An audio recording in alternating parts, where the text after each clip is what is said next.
Hola, buenas noches. Quisiera por favor que me comentaran si están escuchando la voz para verificar el sistema de audio. Me pueden escribir por el chat.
Bueno, muy buenas noches. Mi nombre es Robis González. Hoy voy a ser su moderadora. En primer lugar, bueno, quería darles las bienvenidas y esperando que estén muy bien, les saludamos desde el Comité Académico y la Junta Directiva de Asomebenar, a cargo de la presidenta doctora Indira Costa y vicepresidenta doctora Marian Rubio, y todo el comité que la compone.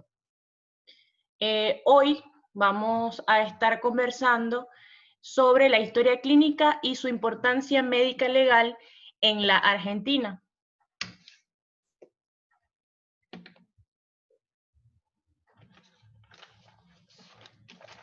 A cargo de las ponencias estarán dos grandes médicos que nos están acompañando esta noche.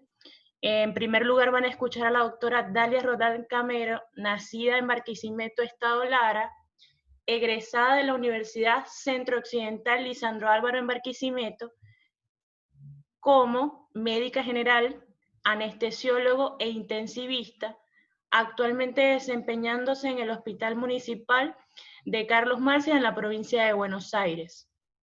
De igual manera, contaremos con la exposición del doctor Miguel Mendoza, egresado de la Universidad Experimental Francisco de Miranda en el 2016, quien labora actualmente en la Superintendencia de Riesgo de Trabajo y se encuentra haciendo la especialidad en medicina legal, con diplomados en esta área, de igual manera en enfermedades profesionales y en ecografía integral.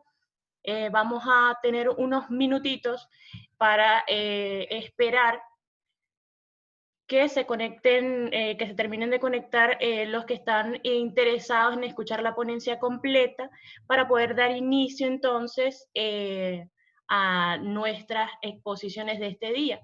De igual manera, si tienen algún inconveniente con el audio, me van escribiendo por allí para entonces tomar en cuenta eso y esperamos unos minuticos para comenzar y darle espacio a que todos puedan tanto ver la presentación como escuchar muy bien el audio.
quiero recordarles que probablemente tenemos la opción de que se pueda caer la sesión en 40 minutos.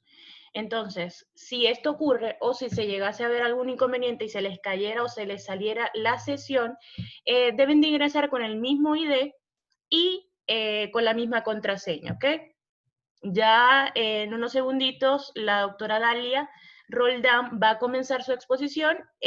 También quiero comentarles que al final tenemos una sesión de preguntas. Ustedes pueden ir dejando sus preguntas en el chat y al finalizar, pues los doctores estarán dándoles respuesta a esas dudas que puedan surgir de las diferentes ponencias, ¿ok?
Buenas noches. Bueno, no necesito presentación ya que nuestra excelente moderadora lo hizo muy bien. Vamos a comenzar, más que una charla, es como un conversatorio para que tengamos idea de cómo son las historias aquí en Argentina. Así como le dijo Marian ayer, parece mentira, pero son cosas totalmente diferentes. Nosotros decíamos, bueno, sí, sabemos hacer una historia, pero parece que aquí todo es diferente. Vamos a hablar un poco de historia clínica en la ley argentina. Se describe que la documentación médica comprendida en lo que comúnmente se denomina historia clínica no se encontraba regida por leyes específicas en el país hasta la promulgación de la ley 26.529, desarrollada el 19 de noviembre del 2009. Esta ley no solo se limita a la historia clínica, sino que también ejerce su influencia como estatuto de los derechos de los pacientes en su relación al sistema de salud y los profesionales del sistema sanitario. El capítulo 1 de esta ley enumera principalmente el derecho de los pacientes, entre los cuales está el derecho a la asistencia.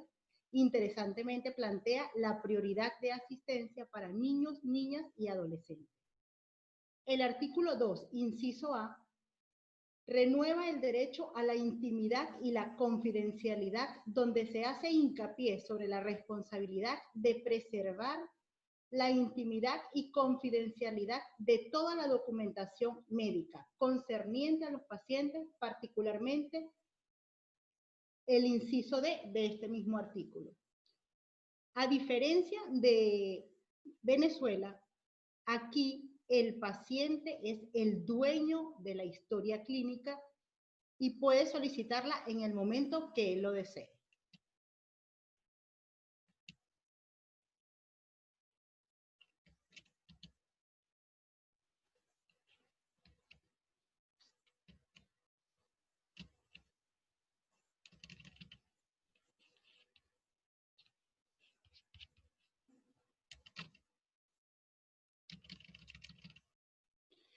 Bueno, no sé qué pasa, pero tengo problemas para que corran las diapositivas. Vamos a ver un momento.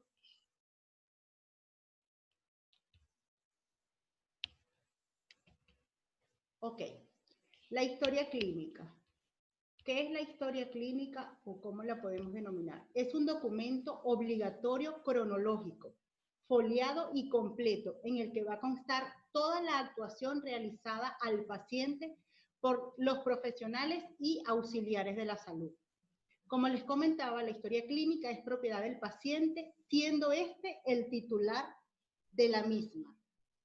Si el paciente llegase a solicitar su historia, se le debe entregar una copia certificada en un lapso de 48 horas. De no ser así, el paciente está autorizado a interponer un recurso de habeas data con un juzgado de por medio. ¿Qué datos debe consignar obligatoriamente la historia clínica? Fecha de inicio y confección de la historia, datos de identificación del paciente y de su núcleo familiar. Deben estar específicamente descritos datos del profesional interviniente, especialidad. Cuando le digo los datos del profesional, debe ser su nombre, matrícula, firma, aclaración y especialidad. Deben contener registros claros y precisos de los actos realizados por todos los profesionales y auxiliares intervinientes. Debe contar con antecedentes genéticos, fisiológicos, patológicos, si los hubiere, y todo acto médico realizado, indicado, que se le haya planteado al paciente. Además, incluye todos los documentos que hagan referencia o información de la salud del paciente. Igualmente, consentimientos informados, hojas de indicaciones, las hojas de enfermería, estudios complementarios. Es muy importante incluir todas las prácticas realizadas, rechazadas o abandonadas por el paciente. Si el paciente abandona o rechaza algún tratamiento, es responsabilidad netamente del médico consignarlo en la historia, ya que es el beneficiario de que esto quede asentado desde el punto de vista médico legal. A diferencia de nuestras historias en Venezuela, que sí, uno describía todo lo que se sometía el paciente, pues aquí todo lo debe conocer el paciente previo a, debe firmar un consentimiento informado para ser ingresado, para la realización de los exámenes, para plantearle algún procedimiento. Y así como se le debe informar a lo que se debe someter y él aceptarlo, en el momento que lo rechaza o decide abandonarlo, nosotros como médicos somos los más interesados en reflejarlo en la historia, porque al momento de un caso legal, eso es lo que nos va a beneficiar, que esté completamente asentado. En cuanto a la guarda de la historia, se describe que la historia debe ser única en cada institución y debe archivarse con un código único que el paciente debe conocer. Según el Código Civil, los responsables de su guarda son establecimientos públicos y privados, profesionales de la salud que sean titulares de los consultorios. La guarda se establece en un plazo mínimo de 10 años, impuesto por la prescripción obligatoria de la responsabilidad contractual. Este plazo se va a computar desde la fecha del último registro de la historia. Esto está contemplado en el Código de Ética de la Asociación Médica Argentina del año 2001. Esta ley, como les comenté, se añade al capítulo 11 del Código de Ética de la Asociación Médica Argentina y reza en su artículo 168 que la historia clínica ha de ser un instrumento objetivo y comprensible por terceros y no solo por quienes escriben en ella. Esta ley es un gran paso en el reconocimiento de la autonomía del paciente y la legitimación de los modelos médicos modernos.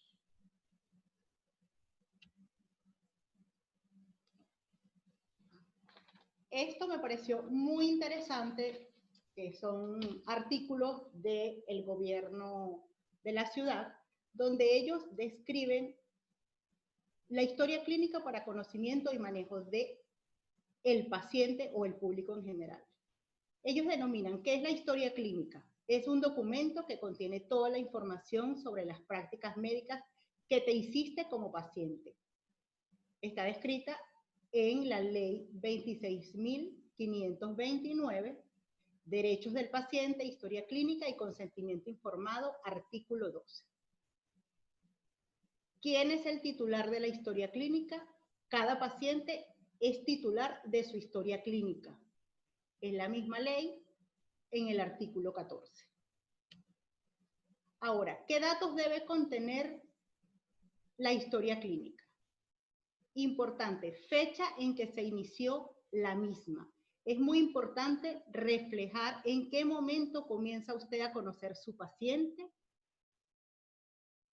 sus datos personales y los datos personales del paciente, antecedentes médicos, actos médicos realizados, estudios, internaciones, cirugías a las cuales ha sido sometido, autorizaciones para estudios, tratamiento y cirugía, y los tratamientos recibidos. Igual lo reza en la ley 26.529, Derechos del Paciente, Historia Clínica y Consentimiento Informado, artículo 15. Y el decreto 1089-2012, decreto reglamentario de la ley 26.529, anexo 1, artículo 7, párrafo 3. La historia clínica está hecha en papel. Bueno, aquí la historia puede estar en papel o en soporte digital, reflejado en el decreto 1089-2012. La historia clínica en papel contiene la información del paciente, la escribe el médico, le agrega su sello y aclara datos personales y firmas. ¿Cómo es la historia clínica digital? La historia clínica está hecha en un soporte electrónico y se vuelca en la base de datos del hospital o clínica. Igual, amparado en el decreto 1089-2012, decreto reglamentario de la ley 26.529. Anexo 1, artículo 13, ley 5.669, Sistema Integrado de Historias Clínicas, artículo 1. La historia clínica debe tener los siguientes componentes. Anamnesis o interrogatorio. Debe ser específico. Se describe que debemos utilizar un lenguaje claro para que el paciente comprenda y entienda lo que se le está preguntando. Que no se preste a confusión. También se dice que debemos brindarle un ambiente agradable para que el paciente se sienta en confianza, no se sienta violada su intimidad al momento de hacer todas las preguntas que nosotros consideremos importantes al momento de hacer la historia. Realización del examen físico, como sabemos, nuestro examen físico, como siempre solicitando permiso y autorización por parte del paciente, el cual nos debe dar el ok para iniciar el examen físico. Se debe emitir o plantear un diagnóstico sindromático, se debe especificar el plan de estudio a seguir, plan terapéutico y después realizar un diagnóstico definitivo. Debe contar también con una evolución completa. Cuando le digo evolución es desde el momento que conocemos al paciente, desde que planteamos todo, cómo fue su respuesta ante el tratamiento que se le indicó, cómo fue la evolución tanto de nivel clínico como desde el laboratorio. Finalmente, realizar una epicrisis. La epicrisis debe ser clara, con un lenguaje, como ya les comenté, que puedan entender terceros. Es muy importante que cualquier persona que lea la historia comprenda y entienda lo que en ella se plantea. Eso es una gran diferencia con Venezuela, porque recuerden que nuestras historias eran nuestros documentos médico-legales y no todo el mundo podía tener acceso a ellas. Pues aquí es diferente. Este es un modelo de historia, como pueden ver, están los datos filiatorios, ¿verdad? Con todos los datos de identificación, fecha de nacimiento, residencia actual, grado de instrucción, igual nuestro motivo de consulta, antecedentes de la enfermedad actual, los antecedentes heredofamiliares, antecedentes personales. Y como les dije, en todo momento debemos plantearle al paciente qué le vamos a realizar, por qué se lo vamos a realizar, de manera que él comprenda de manera sencilla, para que en el momento que acepte o rechace, no tenga oportunidad de decir, bueno, es que no entendí lo que me quiso decir el médico. ¿Ok? Y muy importante, todo debe llevar un consentimiento informado y aceptación. De recomendaciones. Siempre que tengan dudas ante un paciente, ante algún manejo, busquen apoyo en el que tenga mayor experiencia en el centro. Ayer se comentó que aquí la mayoría de hospitales, todos tienen protocolos de manejo, entonces siempre vamos a apoyarnos en quien tenga más experiencia. Siempre consulten con los especialistas y siempre compartan responsabilidad. Nunca carguen la responsabilidad ustedes solos. Y algo muy importante, recuerde que toda Asomevenar estamos todos aquí, nosotros, para apoyarnos entre nosotros. Siempre va a haber alguien que le pueda brindar ayuda en algún momento que tenga dudas. Gracias por su atención.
Hola, muy buenas noches.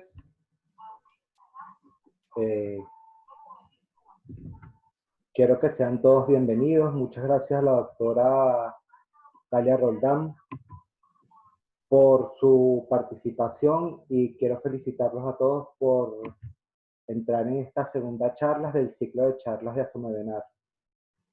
Es muy importante para nosotros como asociación dejar un precedente en cuanto al ejercicio médico en la Argentina, ya que nuestro ejercicio va a ser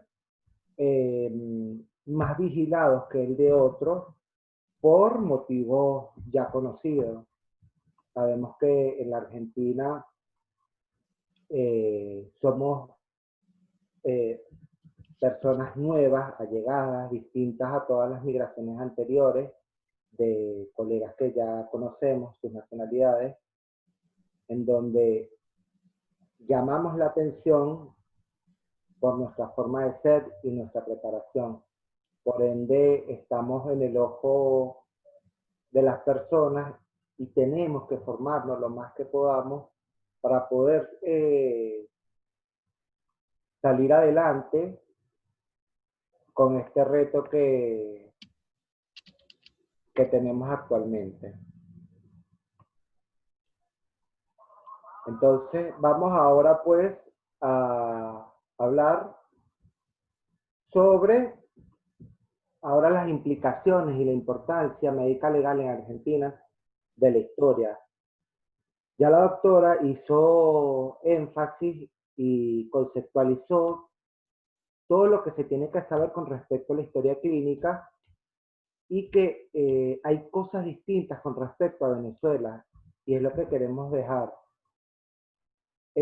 Aquí la realización de la historia clínica está dada por los derechos de salud pública, en los cuales está la ley 26.529, que es la de derechos del paciente, en su relación con los profesionales e instituciones de la salud, sancionada el 21, promulgada el 19 de noviembre del 2009. ¿Ok? Entonces, yo les voy a ir haciendo, como es un conversatorio, datos, les voy a ir dando datos importantes sobre esta ley, porque ya tenemos escrito en la diapositiva sus artículos e incisos. En este momento tenemos que hay una herramienta muy importante dentro de lo que son los sanatorios y los hospitales, que es el libro de guardia. Muy a pesar de que el libro de guardia no figura dentro de esta ley como una historia clínica, es la herramienta que tenemos para defendernos ante posibles agresiones de pacientes o de otros médicos, en donde tenemos que ser con la utilización de una escritura adecuada, llevar un correlato cronológicamente correcto y con el lenguaje apropiado y ordenado para proteger tanto al paciente como a ustedes de su acto médico. ¿Ok? Muchas veces esto lo damos por entendido, pero por la cantidad de pacientes que nos toca atender, dejamos de lado la escritura en los libros de guardia o en la historia clínica para empezar, como se dice vulgarmente, a sacar trabajo. Lo que puede conllevar posteriormente a incurrir en una falta o en un ilícito. En el contexto con el llenado de la historia clínica, tenemos que saber que aquí primero se nombran los derechos personales de los pacientes. Sí, porque si cumplimos con los derechos de los pacientes que están nombrados en esta ley y los plasmamos en todos lo que son los renglones de la historia clínica y utilizamos todas las herramientas que sabemos durante nuestra anamnesis, durante nuestra fase diagnóstica, y es plasmada en la historia, vamos a evitar tener problemas éticos, morales o legales. ¿Ok? Entonces, en cuanto al capítulo 1 de la ley, nos habla de los derechos del paciente en relación con los profesionales e instituciones de salud. ¿Por qué con las instituciones de salud? Porque ellos van a ser los que van a guardar y van a vigilar parte de lo que es la función de la relación médico-paciente. Vamos a hablar sobre el artículo 2, ¿ok? Que habla de los derechos del paciente esenciales entre la relación entre el paciente y los profesionales de salud, en donde nos habla sobre la asistencia.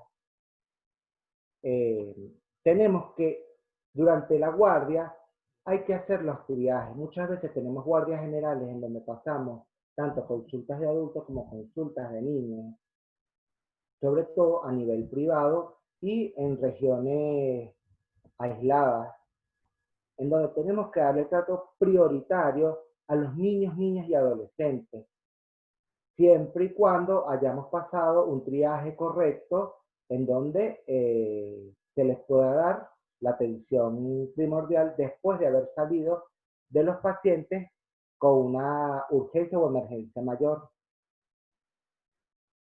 Posteriormente tenemos que, aquí en la Argentina, a diferencia de Venezuela, nosotros tratamos a los niños, niñas y adolescentes, esto lo vamos a poder encontrar tanto en el Código Civil y Comercial de la Nación Argentina como en la Ley de Protección de Niños, Niñas y Adolescentes de acá de Argentina, en donde al niño tenemos que darle un trato personalizado. En Venezuela nosotros teníamos que hacer el tratamiento a los niños y adolescentes, siempre tratando de respetar a los representantes legales o a sus padres. En este caso, el niño o el adolescente, dependiendo de su nivel de formación, el conocimiento que tenga al momento de ser atendida o atendido sobre su enfermedad, su postura, su orientación sexual, su raza y su sexo, es muy importante tratarlos como tal. ¿En qué sentido? Si nos llega un niño, por ejemplo, masculino de 6 años, se llama Pedro Pérez, pero el niño tiene ya la determinación de comportarse o tener, perdón, ok, o tener el trato como lucero, bueno, se debe hacer la nota en la historia clínica que el niño se llama Pedro Pérez con el DNI tal, género masculino, pero o en la parte psiquiátrica, en la parte de notas del paciente, en la parte de arriba se pueden hacer notas especiales en donde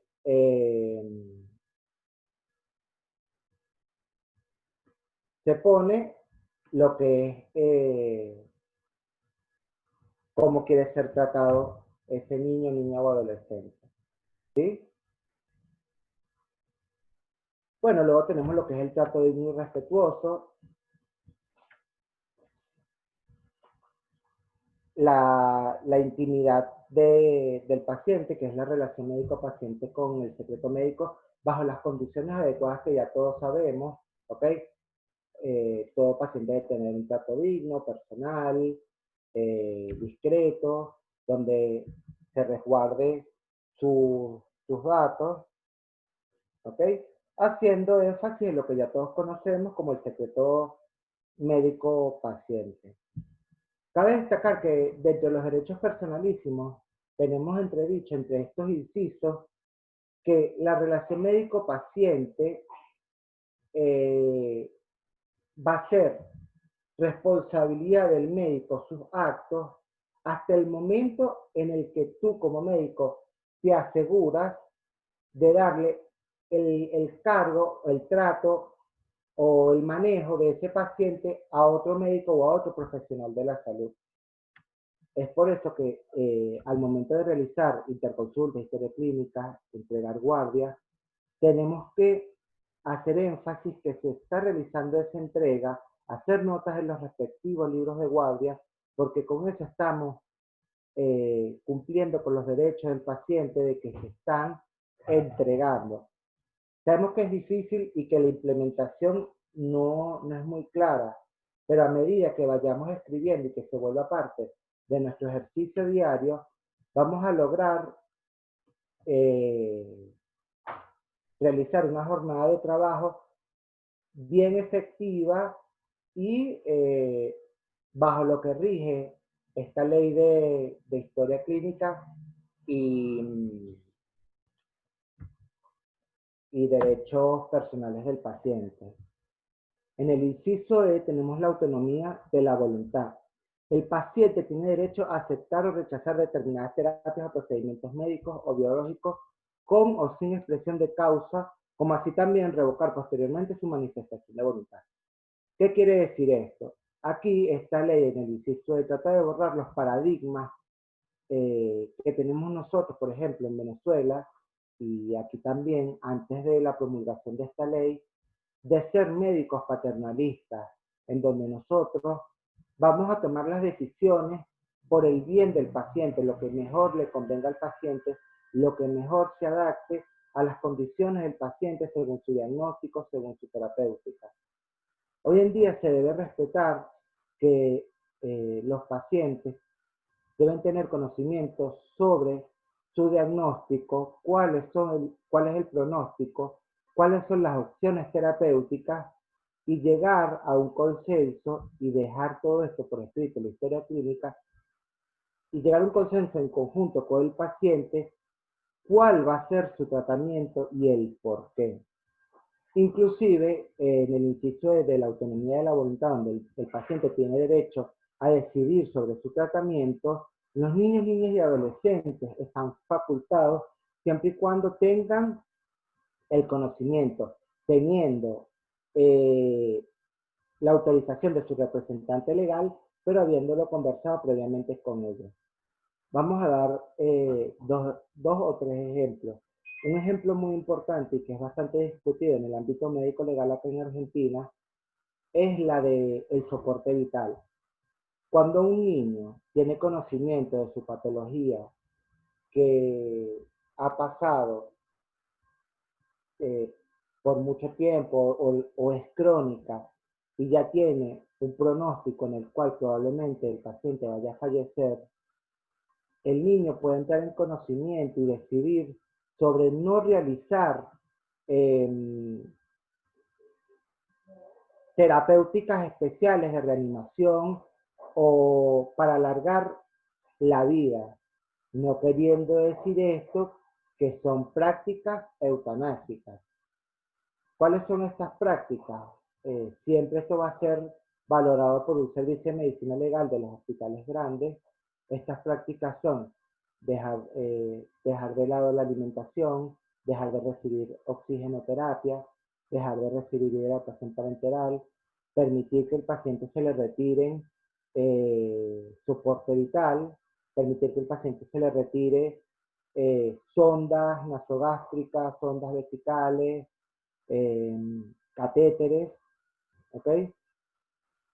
Y dejarlo en evolución espontánea. Todo esto siempre hablado y dejándolo por escrito con consentimientos informados, rechazos de terapéuticas, los cuales cada institución va a tener los formatos para realizar estas prácticas y siempre dejando todas las voluntades por escrito.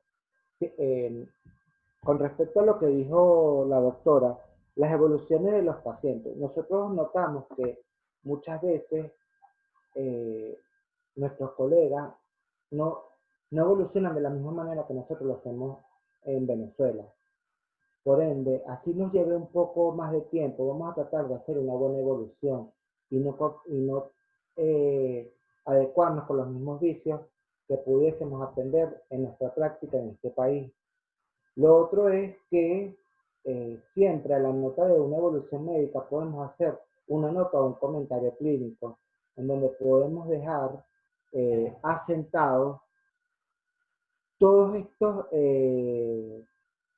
párrafos que habla cada uno de estos incisos, ya que como les dije al principio, si dentro de la historia lo que tenemos escrito se deja ver que se cumplen con los derechos personales de los pacientes, ¿ok?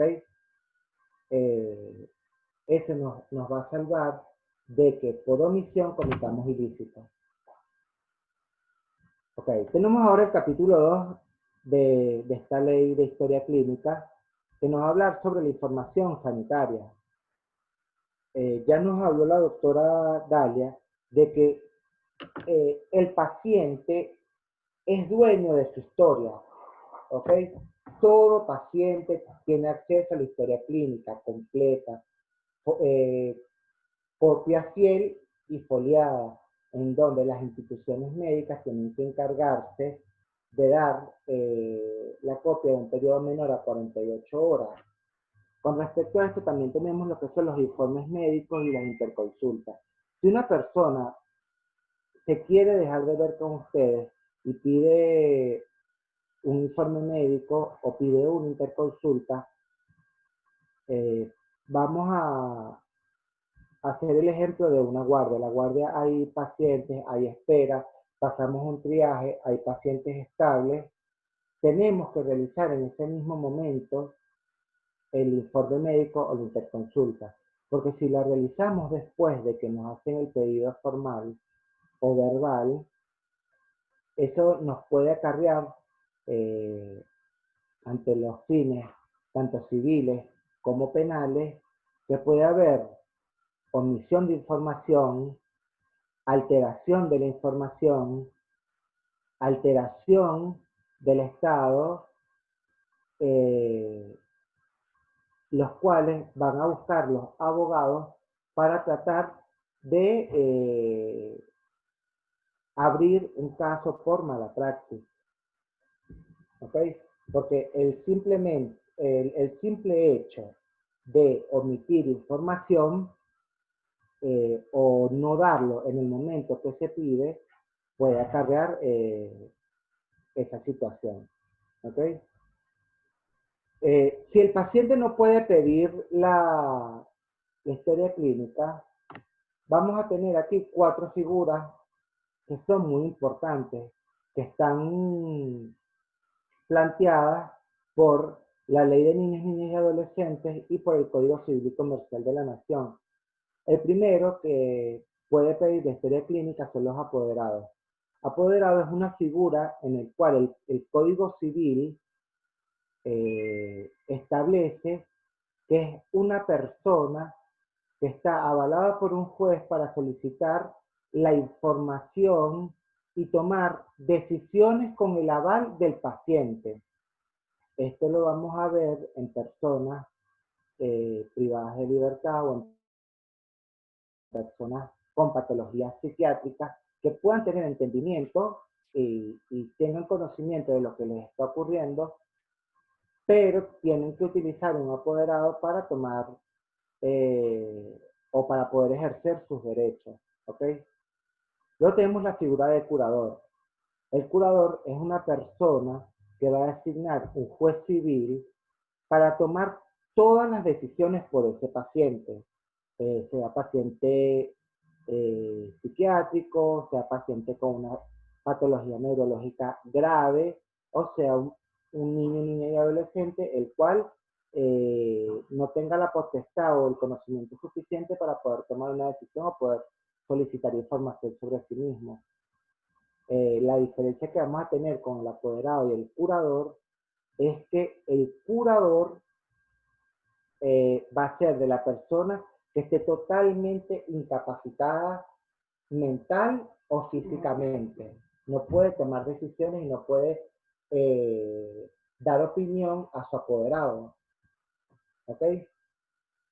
También tenemos los casos de que se le puede dar a los familiares hasta el 4º grado de consanguinidad. Estamos hablando copia y previa autorización hasta el 4º grado de consanguinidad, copia de la historia clínica, e informes médicos e interconsulta. Puede ser, hablando del 4º grado de consanguinidad, bisabuelos, abuelos, padres e hijos. También tenemos, bajo esa misma importancia, los cónyuges y los convivientes. ¿Okay? Conviviente demostrado y con autorización. Y en los casos de niños y adolescentes, su representante legal. Ahora tenemos el capítulo 3 de la ley, que va a hablar del consentimiento informado. Este consentimiento informado debería ser firmado por el paciente. En caso que las condiciones del paciente, ya por lo que hablamos anteriormente, no tenga conocimiento, no sepa leer, no tenga la capacidad psicológica o mental para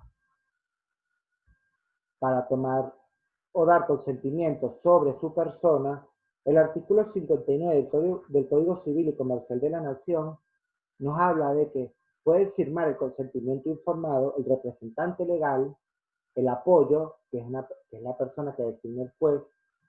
El apoyo, importante, tiene que tener su constancia dada por el juzgado. El cónyuge o la conviviente, el curador, que también tiene que tener su constancia, que se la da el juzgado, y en el momento de una emergencia, un pariente ha llegado al paciente. ¿Ok? Ya la doctora explicó muy bien lo que es el consentimiento informado, donde debe tener su estado de salud, los procedimientos, los beneficios, ya todo lo que habló la doctora. Y en este caso vamos a darles un ejemplo de consentimiento informado. Quise poner este consentimiento informado sobre el HIV, ya que en Venezuela no es necesario para realizar por ejemplo, estudios diagnósticos para enfermedades de transmisión sexual, realizar consentimiento. Mientras que acá en Argentina, el simple hecho de realizar una prueba de HIV necesita un consentimiento para protección tanto del médico como del paciente, sabiendo de que no se está pidiendo ni porque se esté denigrando, ni por racismo, ni por convicciones éticas, morales, de raza, de género, de sexo, ¿ok?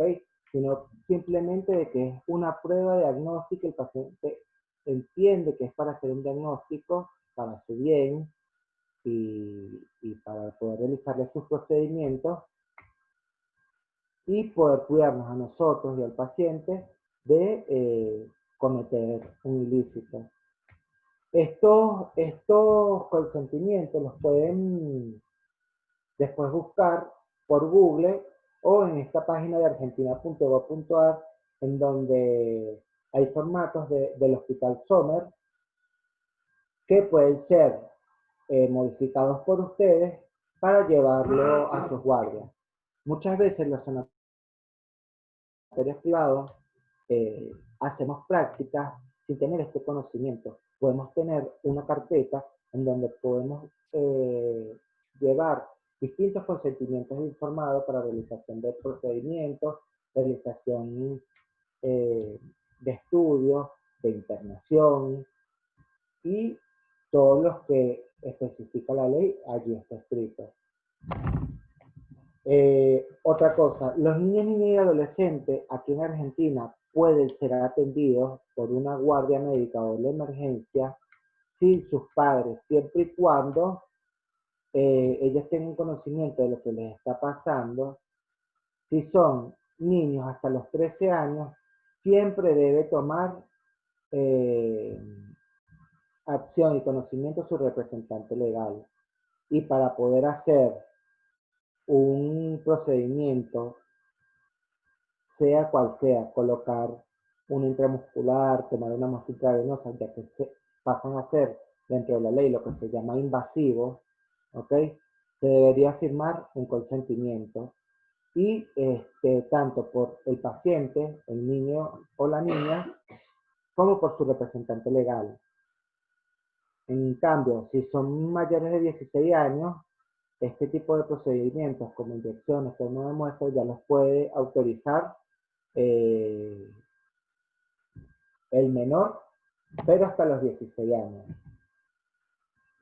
Aquí tenemos, por ejemplo, un consentimiento informado de lo que yo les estaba hablando sobre diagnósticos y tratamientos, ¿okay? De la misma página.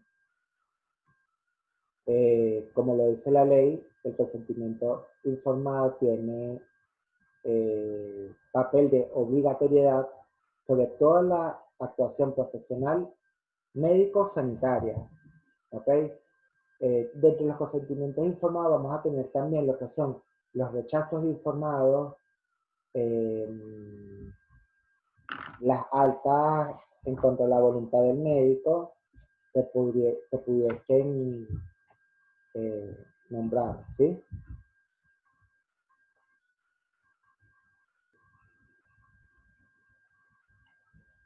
Ok.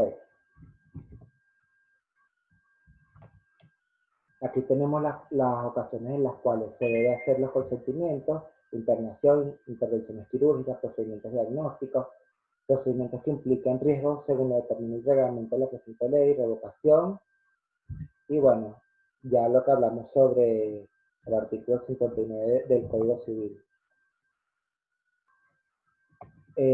Si se van a hacer estudios clínicos o académicos, también se debe realizar un consentimiento informado para tales hechos y dejar nota expresa en la historia clínica que se va a utilizar información con probables fines de estudio. Ahora, vamos a tener casos en los cuales no va a ser posible realizar un consentimiento informado. En estos cuales, en los que no se realice el consentimiento informado, se debe hacer nota que constate la gravedad de la vida del paciente y se hace esa nota durante donde estudiamos el interrogatorio del paciente. Por ejemplo, si el paciente llega en un estado de gravedad en donde no pueda dar bajo su palabra una enfermedad actual, se le va a preguntar a las personas por las cuales es traído este paciente, haciendo notas en la historia de este interrogatorio, a quién se le realiza, y haciendo la nota también que a pesar de que no se realizó un consentimiento informado, se le da información a los familiares o a la persona que trajo este paciente en estado de gravedad sobre los posibles, sobre el diagnóstico, el pronóstico y el posible tratamiento en caso de ser quirúrgico. Por ejemplo, llega un paciente politraumatizado de un automóvil, dos amigos, viene con su acompañante, se hace la nota en la historia clínica que llega con un acompañante que es su amigo, no son familiares, y se le da información sobre su pronóstico, su tratamiento, y que no se realice el consentimiento informado por el estado de gravedad del paciente.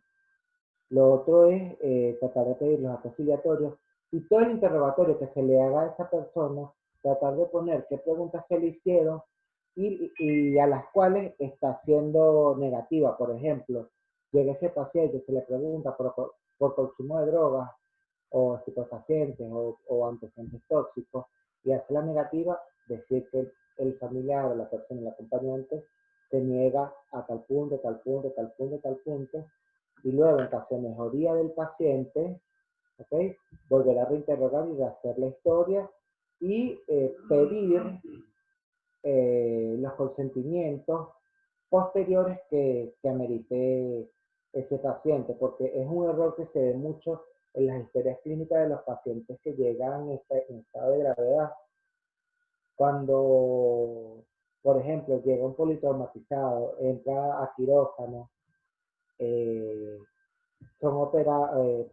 le hace una intervención quirúrgica, luego recupera conciencia, pasa a una unidad de terapia intensiva, se sigue haciendo el tratamiento del paciente como si no tuviese ya la potestad de consentir, y se le realizan diagnósticos, se le realizan estudios diagnósticos, se le realizan terapéuticas, las cuales no les estamos informando y que deben ser consentidas.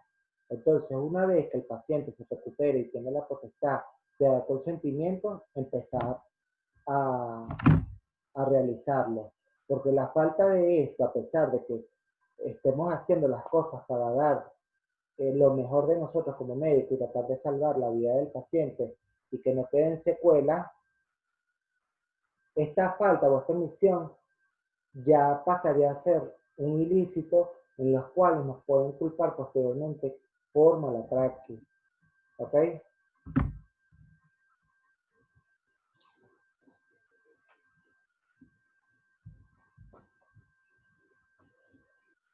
Ok, luego ahora hablamos sobre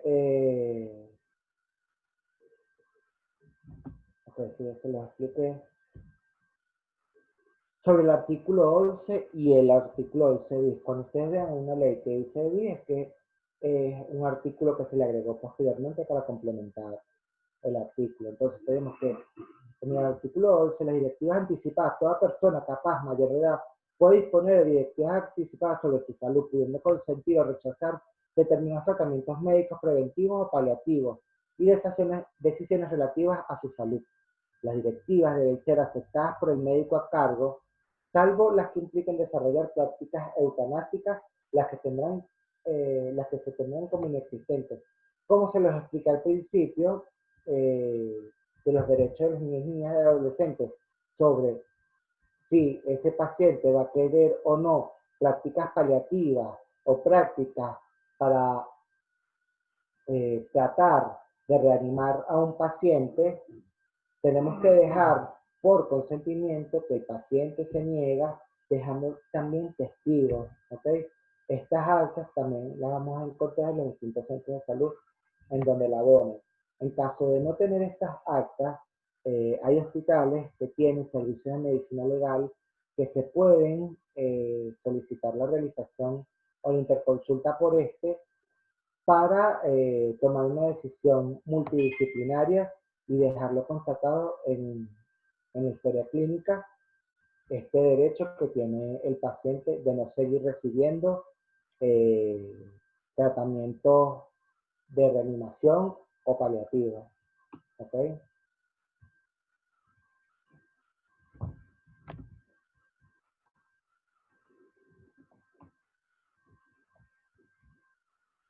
A ver.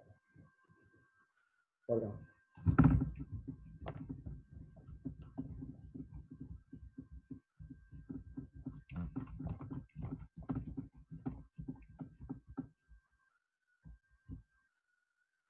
Ok, ningún profesional interviniente que haya obrado de acuerdo con las disposiciones de la presente ley está sujeto a responsabilidad civil, penal y administrativa derivada del cumplimiento de la misma.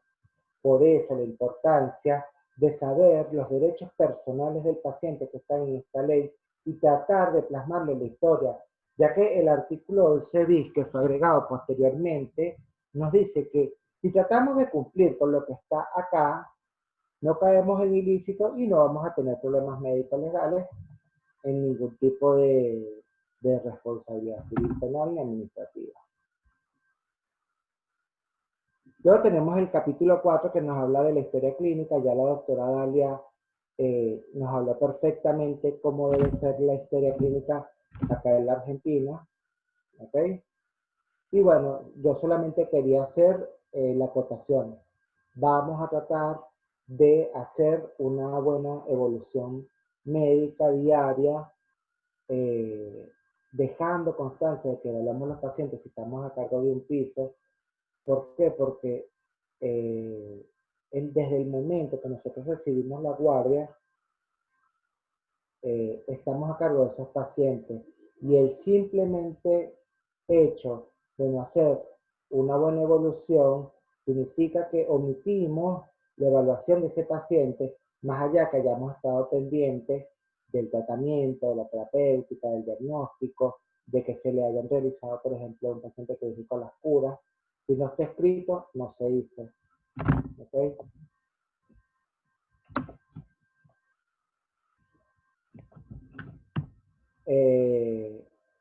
Okay. Bueno, y con respecto, aquí tengo unos datos que siempre debemos recordar, en donde la historia clínica debe ser veraz, sin omisiones, sin falencias ni irregularidades. No podemos sobreescribir en donde ya escribimos, y tenemos que ser bien específicos. Por ejemplo, en los casos en los cuales una persona haya fallecido, simplemente podemos cerrar la historia como que el paciente falleció, y en las órdenes médicas pasar a la morgue o llevar al servicio de anatomía patológica. ¿Ok?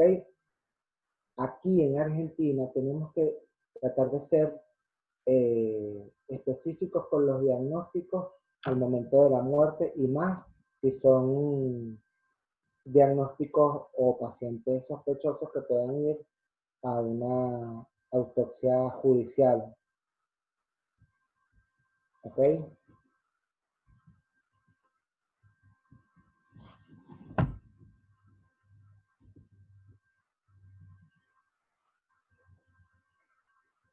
Ok, entonces con respecto a lo que ya les dije, tenemos la ley 25.326, que es la ley que habla sobre la protección de los datos personales.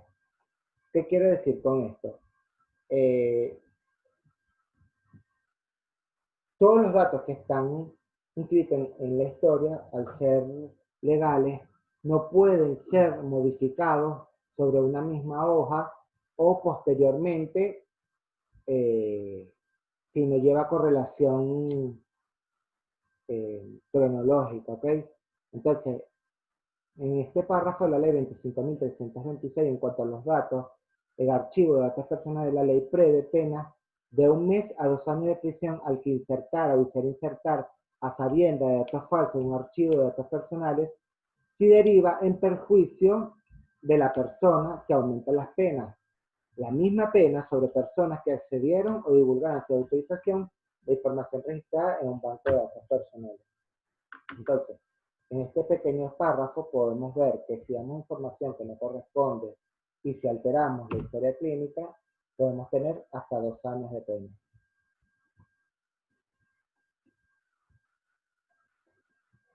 Okay. Otra cosa importante que tenemos es la prevención en la prescripción de medicamentos y de soluciones endovenosas, en donde tenemos 10 pasos. La primera es no hacer prescripción en condiciones ambientales y en horarios expuestos a distracciones. Tratemos de organizar nuestra guardia o tratemos de organizar nuestro piso en pacientes desde la mayor complejidad a la menor complejidad y no dejar todo para el final de la guardia, cuando ya viene pasada la madrugada, donde ya tenemos cansancio físico y mental, en ir a hacer órdenes médicas o ir a hacer indicaciones que se deberían hacer al comienzo de la guardia. Esto por lo general, debido al cansancio, puede incurrir en que nosotros tengamos errores al momento de escribir una prescripción, una indicación médica. Lo otro que tenemos que saber es que tenemos que verificar siempre que la prescripción corresponde al paciente, el nombre del paciente, el peso, ¿ok? Tratemos de sacar la superficie corporal en la hoja de indicaciones y que figure en dónde se encuentra. Por ejemplo, si el paciente está en pabellón, si el paciente está en sala, si el paciente está en una cama de observación, o si el paciente está en un piso de obra, en un aislamiento social, ¿ok? Y la cobertura social, obra social, prepaga, o si no tiene. Tenemos que tener en cuenta también que aquí las prescripciones por la ley que comentó ayer la doctora deben hacerse con un nombre genérico del medicamento. En el caso de tener recetarios especiales o algunas hojas que logré ver de obras sociales para realizar órdenes médicas, si se van a colocar nombres comerciales con los que se cuente, deben ser los que salen en el vademecum de cada obra social, ya que si no están en el vademecum de su obra social, no están cubiertos, ¿ok? Y puede incurrir la institución en simplemente no administrar el medicamento. Mucho cuidado y ojo con esto, ¿ok? Tenemos que señalar las dosis, los intervalos entre dosis, diluciones, días, y expresar los decimales con coma y no con puntos, ¿ok?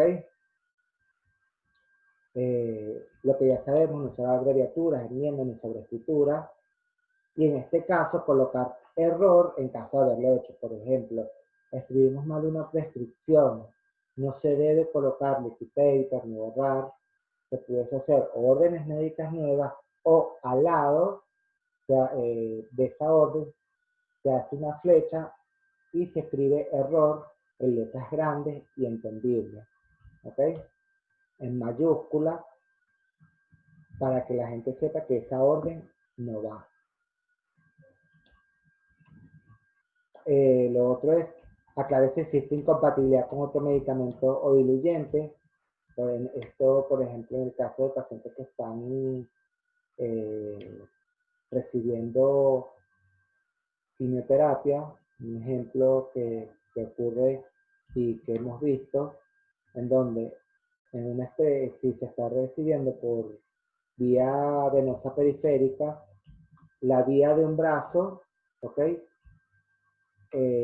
Por ejemplo, el izquierdo es para recibir quimioterapia y la vía periférica venosa del brazo derecho es para recibir otro tipo de medicamentos, ¿ok? Eso debe estar indicado y escrito en la historia médica y en las órdenes médicas. Acordar con enfermería los horarios que se consideren más apropiados para asegurarse que el paciente sea controlado luego de la medicación. En este caso, con medicación que pueda llegar a causar algún efecto, deberá ser bajo vigilancia médica o de enfermería. No repetir indicaciones el día anterior escribiendo las frases iguales indicaciones. ¿Ok? Que suele ocurrir mucho. Colocar con mayúscula la palabra modificado, hora, firma y sello del profesional al lado de la indicación que se cambie durante el día y avisar al personal de enfermería, realizar 2 o más veces los cálculos de los medicamentos a administrar, perdón, que requieran varias diluciones y expresar la dilución claramente. Y al finalizar, revisar todo lo escrito, controlar los cálculos de dosis, verificar si existen omisiones y si hay indicaciones confusas, firmar y colocar el apellido del profesional responsable con letra legible, y todas las prescripciones, sin excepción, deben ser revisadas por otro médico antes de indicarlas. Esto lo vamos a tener, esta norma, siguiendo este link o en los instructivos del Hospital Italiano para la realización de historia clínica. Están bastante interesantes, se los recomiendo, lo pueden buscar por Google. Ok, antes de llegar a los debates de casos, el último dato que les quería hablar es que aquí hay una normativa, y inclusive creo que está bajo una ley que nos habla sobre la caligrafía médica. No, se va a discutir como ley. Sabemos que la historia clínica acá en Argentina puede ser llevada tanto en papel como digital. La historia clínica en papel tenemos que tratar de colocar letra entendible y términos utilizados acá en la región, que por ahí hay cosas que para los profesionales argentinos, a pesar de que sean tecnicismos médicos aceptados en nuestro país, tenemos que tratar de adaptarnos a los locales para que evitemos confusiones al momento de realizar una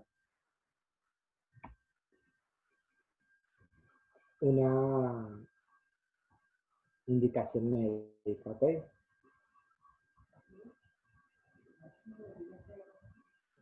Aquí tenemos un ejemplo de consentimiento informado.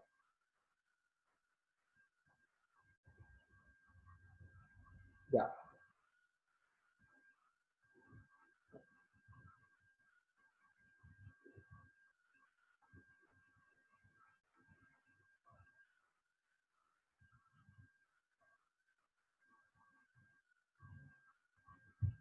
¿Pueden ver mi pantalla?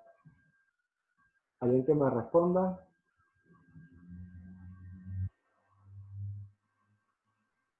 Ok. Entonces, y acá tenemos, ok, la ley que les acabo de hablar, también que es la 25.529, nos habla de que existe una historia médica electrónica. En los sitios en donde se tenga la historia clínica electrónica, se debe hacer de igual manera. Aquí tenemos un instructivo, por ejemplo, de la red de salud pública que se utiliza en la municipalidad de 3 de febrero sobre el llenado de la historia clínica electrónica. Algo que es importante de esta historia y que tenemos que saber, tenemos que ser muy minuciosos al llenar esta, ya que a esta información puede acceder todo el mundo de distintas instituciones hospitalarias en caso de ser requerido por el paciente. Por ejemplo, si el paciente es de la municipalidad de 3 de febrero, siempre llevó sus controles allí, y tiene una emergencia, llega en malas condiciones generales a un hospital de Cava y este no puede recibir nada, se puede buscar a través de este sistema digital la historia clínica de la Municipalidad de 3 de febrero y revisar sus antecedentes y datos importantes que se pueden ubicar en esta. Lo otro también es que pueden ser revisados por los servicios de medicina legal y por los abogados en vivo y en tiempo real, siempre y cuando tengan la autorización del paciente. Y bueno, aquí les muestro sobre las cosas que tiene la historia clínica informática del municipio 3 de febrero. Tenemos datos filiatorios, el sexo del paciente. Como ya les dije, si el paciente tiene un género físico, por ejemplo, es masculino, y quiere ser llamado, es femenino y quiere ser llamado como un masculino, tenemos datos que lo representan, los turnos y los profesionales por los que han sido atendidos, fecha de nacimiento, lugar de nacimiento, signos vitales, presión arterial, motivo de consulta. Tenemos una parte que se llama la visualización del problema. Aquí vamos a poder cargar el problema, el diagnóstico y los signos.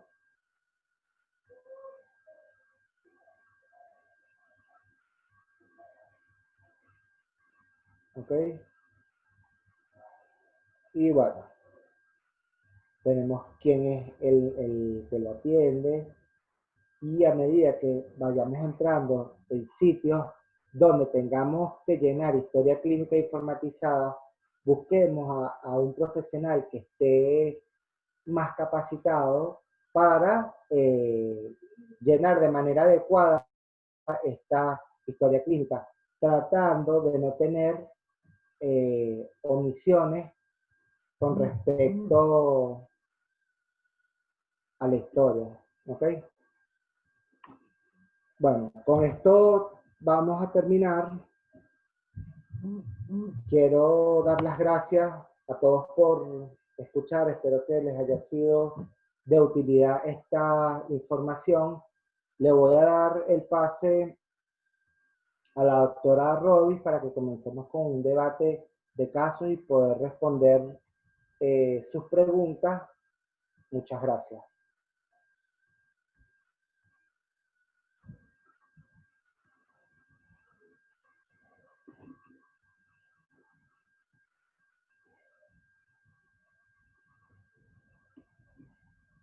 Listo, doctora Robis. Ahora es la hospedadora. Hola, ¿me escucha? Sí. Bueno, en primer lugar, felicitaciones a la doctora Dalia Roldán y al doctor Miguel Mendoza, quienes, bueno, como han podido escuchar, han hecho un excelente reporte de todo lo que son los aspectos que conciernen a la historia clínica acá en la Argentina. ¿Ok? Bueno, para ambos quisiera comenzar lo que es la ronda de preguntas. Y bueno, vamos a comenzar por acá. La primera pregunta la hace el doctor Addison, que comenta con respecto a la epicrisis, si al momento de colocar terminología no médica y en determinado caso que esto llegue a algo médico-legal, ¿estará bien visto esta sección con estas palabras coloquiales? Esa es la pregunta para la doctora Dalia. Bueno, lo que te dice es un lenguaje sencillo, no que no sea médico, sino que el paciente te haya comprendido correctamente lo que explicaste y lo que escribiste. No te habla de un lenguaje coloquial, solo que lo entienda cualquier tercera persona que pueda revisar la epicrisis. Igual les digo, en la epicrisis hay que colocar causa del alta. Si fue por mejoría, porque el paciente lo solicitó, porque no está de acuerdo, todo eso tal cual hay que escribirlo. Es tu protección ante cualquier caso médico legal. Perfecto, doctora Dalia.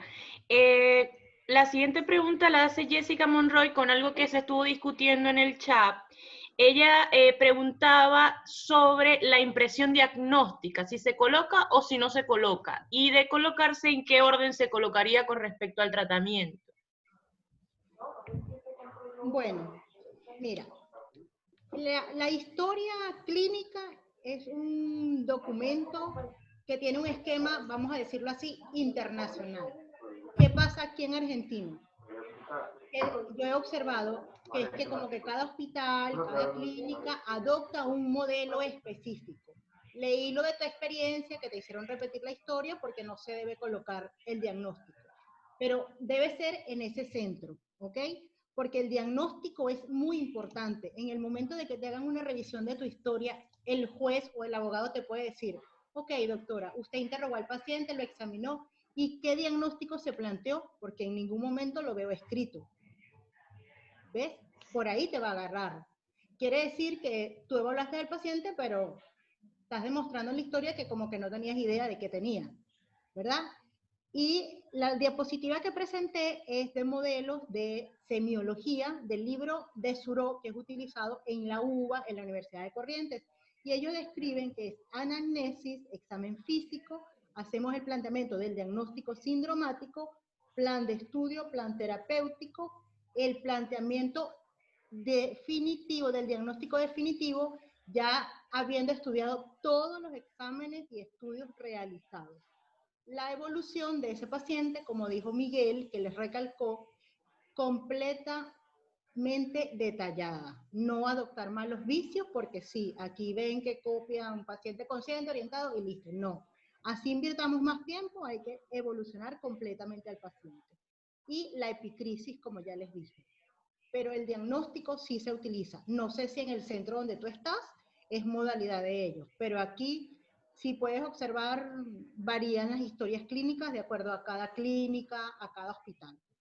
Pero el diagnóstico o planteamiento diagnóstico hay que hacerlo, porque si no queda a la deriva. O sea, viste a un paciente, lo evaluaste, lo examinaste, ¿y qué te planteaste? ¿Qué estás pensando que tiene el paciente? Perfecto.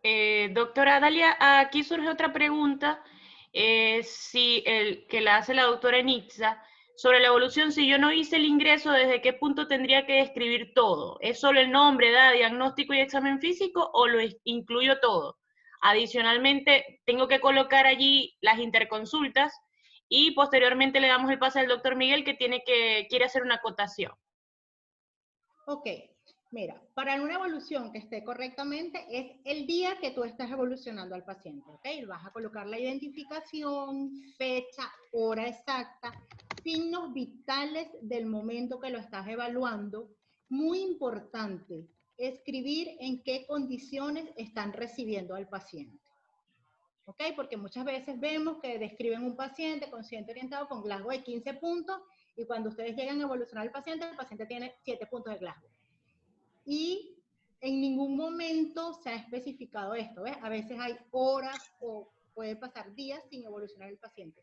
Muy importante que en el momento que usted lo está evaluando, fecha, hora precisa, las condiciones en que está recibiendo el paciente, signos vitales, todos los signos vitales, ¿ok? Todo, frecuencia cardíaca, frecuencia respiratoria, temperatura, presión arterial, todo. Especificar si se plantearon alguna realización de interconsulta ese día, qué exámenes se le solicitaron, si lo evaluó en conjunto con algún otro especialista, todo escribirlo en la evolución y si se llegó a alguna conclusión, alguna discusión en la revista o en el pase de sala, también escribirlo en su evolución. Bueno, la acotación que yo quería hacer con respecto a este caso en donde me mandaron a repetir la historia es que, por ejemplo, si tú estabas pasando un triaje o estabas en la consulta, puedes escribir en tu cuaderno de guardia, ¿ok? Que vas a realizar un ingreso, que es el paciente, los datos del paciente, ¿ok? Al que le estás realizando el ingreso, y colocar allí el diagnóstico. Lo otro es que si el jefe de residente te dice que no puedes poner el diagnóstico, anotar eso es la historia nueva que te mandaron a repetir. Por orden médica, el doctor tal, paciente ingresa con tal diagnóstico, o hacer la nota. Se repite historia o ver con el superior a cargo en este momento cómo se plantea esta situación, porque ya sabemos que la ley te dice que la historia debe llevar diagnóstico, está en sus artículos desde el ingreso. Acordémonos que la omisión de información es ilícito ante la ley. Y aquí en Argentina, a diferencia de Venezuela, un abogado solamente, aquí hay abogados que se especializan en ver rápidamente cuáles son las fallas que puede tener una historia clínica conociendo la ley de la historia clínica. Si él ve que al principio de un ingreso del paciente no ve el diagnóstico, ve eso como una omisión y ya por ahí puede interponer un recurso para plantear el ilícito, para plantear la mala praxis. Entonces, tenemos como respaldo el cuaderno de guardia. Recuerden que, a pesar de que nosotros tenemos siempre, en nuestro caso, médicos especialistas que nos van a indicar muchas veces cómo realizar las cosas, en este caso la historia clínica de ese paciente, que te la mando a repetir, las responsabilidades del médico son personalísimas. ¿Qué quiere decir esto? Yo me hago cargo por las cosas que yo hago, que yo hice y que yo escribo. ¿Ok?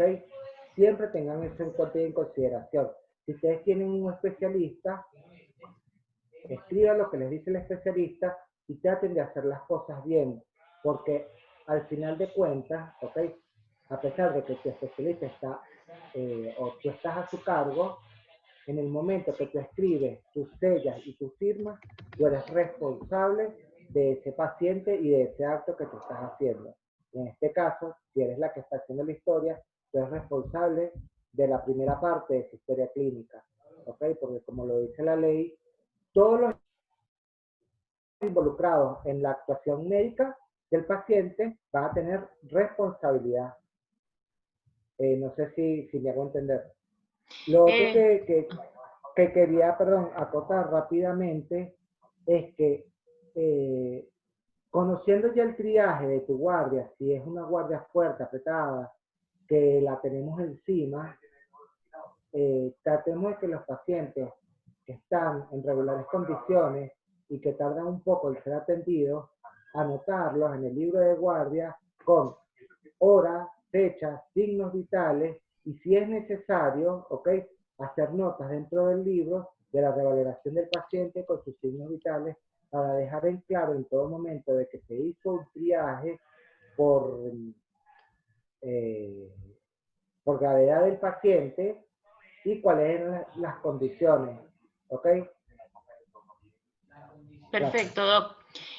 Sí, acá en vista de eso, la doctora responde que en efecto ha visto múltiples historias clínicas sin diagnóstico, pero de ahí partimos a lo que ustedes comentaban, que era muy importante pues no quedarnos con esos vicios que podamos ir viendo por allí por las historias, sino simplemente aplicarlo en base a la ley, pues, para que en cualquier caso, si hay algún tipo de eventualidad, pues podamos, o el médico en este caso que tenga ese caso, pueda aportarlo y se mantenga en los límites de la ley.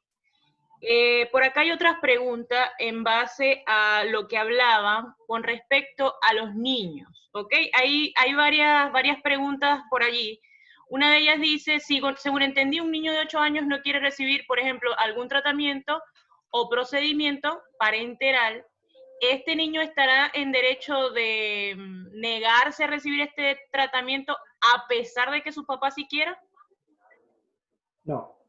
¿Qué pasa? El niño puede tomar actuación y conocimiento sobre su terapéutica y decisiones sobre su tratamiento. Pero en este caso, al tener 8 años, quienes van a tomar la decisión es el representante legal. Hay la ley en Argentina tiene muchas matices grises y delgadas fisuras entre la falta por omisión y la falta por exceso. Lo que tenemos que hacer, por ejemplo, si es un niño en la cual él tiene sus representantes legales y ya tiene pleno conocimiento de su patología, ¿ok? Como hay casos de niños que, por ejemplo, tienen el cáncer, es el más común de los ejemplos. Cáncer desde muy pequeño y ya está en una parte última, una fase última terminal de su enfermedad y no quiere tratamiento de reanimación porque ya ha sido pasado por esto o no quiere más tratamiento paliativo, a eso sí se puede negar. No se puede negar a tratamientos que son para salvaguardar la vida del niño como tal. Por ejemplo, un niño que venga con, no sé, una patología respiratoria y amerite tratamiento endovenoso o vía oral, que se nieguen, ¿ok? No sé, o sea, es ahí lo que hay que saber discernir. Doc, hay otra pregunta por acá en base a ese mismo contexto. ¿A partir de qué edad un niño o adolescente puede tomar decisiones sobre sus procedimientos? Ok, lo de los procedimientos es muy importante. Hasta los niños y adolescentes, hasta los 13 años, para hacer estudios diagnósticos, terapéuticos y procedimientos, tienen que conversarlo tanto con el niño y adolescente como con su representante legal, y la decisión la toma su representante legal, apoderado o curador. Y son de 13 a 16 años,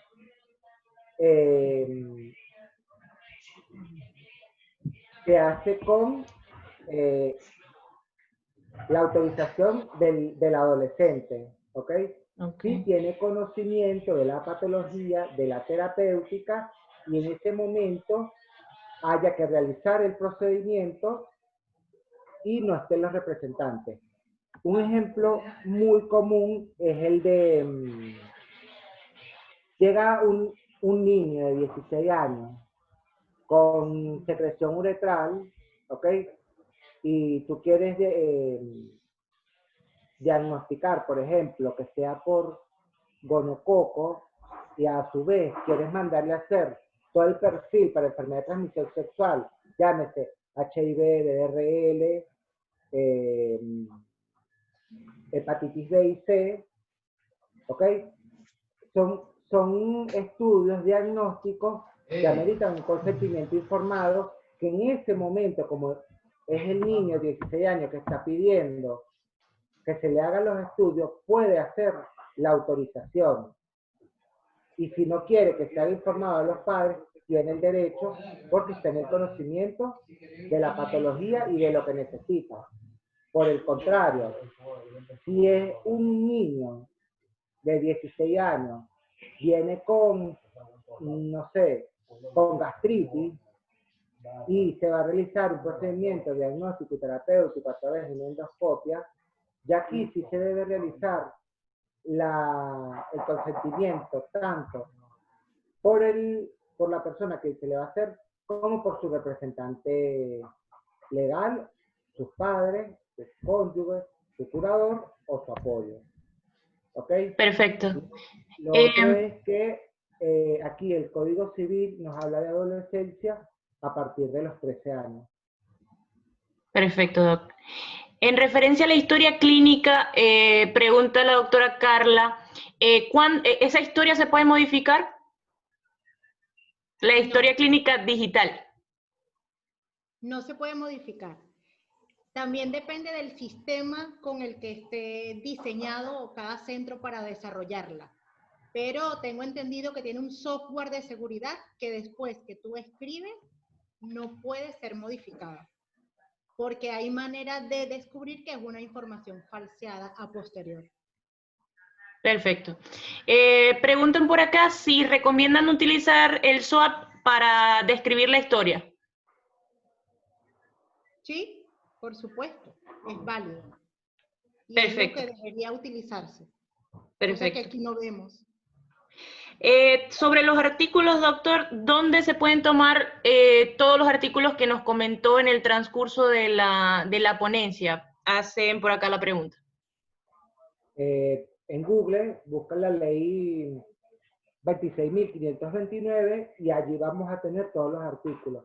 Los que tenemos que interiorizar y estudiarnos todos son los de los derechos personales de los pacientes, y una vez que la analicemos, teniendo esta información, es lo que vamos a tratar de plasmar en la historia clínica, ¿ok? Tratando de cumplir con estos lineamientos, que parece sencillo, ¿ok? Pero lleva todo una preparación y concientización al momento de ser plasmado.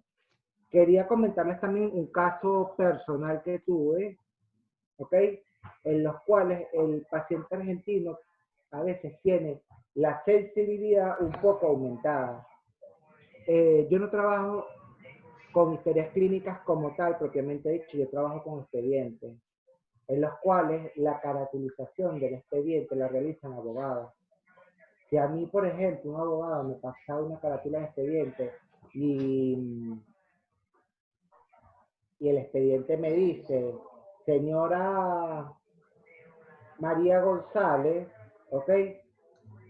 Y entra un hombre, nosotros tenemos que darle a ese hombre el tratamiento de María González, más allá que todavía en el DNI no haya hecho el cambio de sexo o de nombre. Lo otro es que se deben hacer las notas con un lenguaje bastante discreto y tratar de no ser entrometidos ni ofensivos, porque a veces tratando de hacer una nota que nos proteja, podemos cometer un acto hiriente, porque también lo hemos visto. Entonces, simplemente hacer las notas de que el paciente Pedro Pérez quiere ser llamado María González, ¿ok? Y así inclusive también con los niños. Aquí está avalado por la ley de protección de los niños y adolescentes que al niño se le trata como él desea que quiera ser llamado. Por ejemplo, si su padre le pusieron Juan, pero quiere llamarse Estrella, al niño se le va a decir Estrella previa información a los padres. ¿Se entendió? Sí, Doc, sí, sí.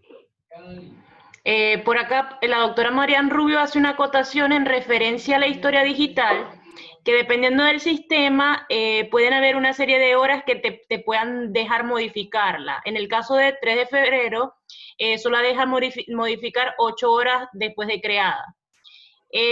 Por acá, Doc, comentaban en base a lo que hablamos de los diagnósticos en los niños, precisamente, la doctora Jennifer Pineda coloca un caso. ¿Qué se recomienda en esos casos donde el paciente tiene un diagnóstico de cáncer, pero que sus familiares no quieren informarlo al paciente? ¿Se debería informar igualmente al paciente o qué se debería de hacer? No. La ley de información del paciente, ¿ok? Te habla de que si el paciente, en este caso el niño, pide información, hay que dársela previa autorización de los padres. Si el niño no pregunta, nosotros no vamos a ir a decírselo, ¿ok? Eso es importante. Sin embargo, los padres tienen que tener conocimiento y debe hacerse énfasis de que si el representante legal, los padres, el curador o el apoyo quieren que el niño conozca la patología y dejarlo asentado por escrito. Tenemos un caso que vimos durante la especialización, en la cual una paciente de 13 años de edad fue diagnosticada con HIV, ¿ok? La niña fue llevada por presentar pérdida de peso, vómito, diarrea, y se incurrió fue llevada por los padres y se incurrió el grave o la grave falta de hablar con los padres antes que con el paciente de su diagnóstico, que ya por tener 13 años se le puede reservar a los padres, ¿ok? Y una vez que el paciente esté en conocimiento de la patología, de la terapéutica y del pronóstico, se le puede informar a esto, ¿ok? Dejando siempre todo por escrito. Perfecto. La doctora Adriana pregunta, con respecto a los exámenes serológicos preoperatorios tipo HIV o hepatitis, ¿cuándo podemos solicitarlo o cómo podemos solicitarlo sin que el paciente sienta discriminación? Siempre. Si tú quieres realizar un perfil preoperatorio, te lo indica y le hace firmar su consentimiento informado. No pensemos que es más trabajo, pensemos que es que si realizamos estas pautas, no vamos a incurrir en un ilícito. Por ejemplo, que pasa mucho y que eso lo buscan los médicos legales que se dedican a esto y los abogados. Por ejemplo, si en un sanatorio uno no hace consentimiento, ellos presumen que el resto de los médicos que hacen guardia en ese sanatorio tampoco hacen consentimiento y van por todo. ¿Ok? Entonces, si nosotros hacemos consentimiento informado y los demás no, bueno, nos estamos cuidando nuestro ejercicio médico. ¿Sí? Claro. Ya finalizando, nos quedan dos preguntas. Una es como un caso clínico en base a lo que comentaba del paciente politraumatizado. Si se necesita realizar algún procedimiento médico y este paciente aún está convaleciente, no estando aún en capacidad para autorizar o no el consentimiento, ¿sobre quién recae la responsabilidad inmediata para la autorización? En este caso no se realiza consentimiento informado, o sea, se hace una nota en la historia clínica que por motivos de riesgo de vida de salud del paciente pasa directo a pabellón. Lo que se hace es una nota en la historia, es que si el paciente viene acompañado, ¿ok? Por un allegado, por un amigo, por quien sea, y la persona que lo acompaña quiere información, se le da esa información, se le habla del diagnóstico, el pronóstico y la terapéutica que se está tomando. ¿Ok?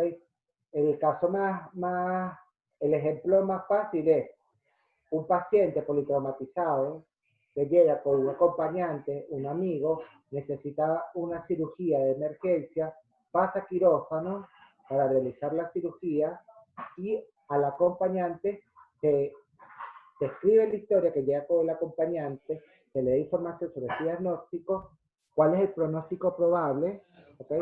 Dependiendo del estado del paciente, y cuál es la terapéutica a tomar con él. En este caso, pues, por ejemplo, pudiésemos decir una laparotomía exploradora. ¿Okay? Ok, perfecto. Doc, para finalizar, pongamos un caso hipotético en una situación en que un médico, cualquier médico en cualquier zona de la Argentina, ve a un paciente y esa historia posteriormente entre como un caso legal. ¿Cuál es la posición que tiene que tener este médico? Bueno, si estás consciente de que tu historia está debidamente realizada, tienes que estar tranquilo. ¿Ok? En el momento que te llamen, vas a relatar lo mismo que plasmaste en la historia. Porque no siempre los pacientes van a estar de acuerdo con lo que les explique y con lo que se escribe. Ahora, si piensas que omitiste algo, o por ejemplo, como la doctora que le dijeron, la historia clínica no lleva diagnóstico, pero otra persona fue la que se lo dijo, te pueden decir que omitiste algún procedimiento. Pero si tú estás consciente de que llevaste a cabo tu historia completamente y bien desarrollada, no hay ningún problema, no deberías tomar ninguna actitud porque no van a encontrar falla en lo que realizaste. Muchas gracias, doctora Dalia. Bueno, por acá terminamos la sesión de preguntas. En nombre de Asomebenar, la Junta Directiva, a cargo de la doctora Indira Acosta y la vicepresidenta Marian Rubio, y toda la Junta Directiva, queremos pues agradecerles su participación activa en esta charla e invitarlos a seguirse suscribiendo a posteriores charlas. Muchas gracias y felicitaciones a la doctora Dalia Roldán y al doctor Miguel Mendoza, quienes se han tomado parte de su valioso tiempo para instruirnos en todo lo que representa la historia clínica, especialmente acá en la Argentina, porque conocemos bien que es como nuestra base y siempre lo hemos visto como un instrumento legal, pero es muy importante conocerlo, cómo se maneja acá en la Argentina. Toda la parte el documento posteriormente será enviado a su correo. Si usted se inscribió a través del correo, pues se le podrá hacer llegar las presentaciones para que ustedes posteriormente la puedan revisar. Bueno, sin más que agregar, una feliz noche para todos y muchísimas gracias por participar.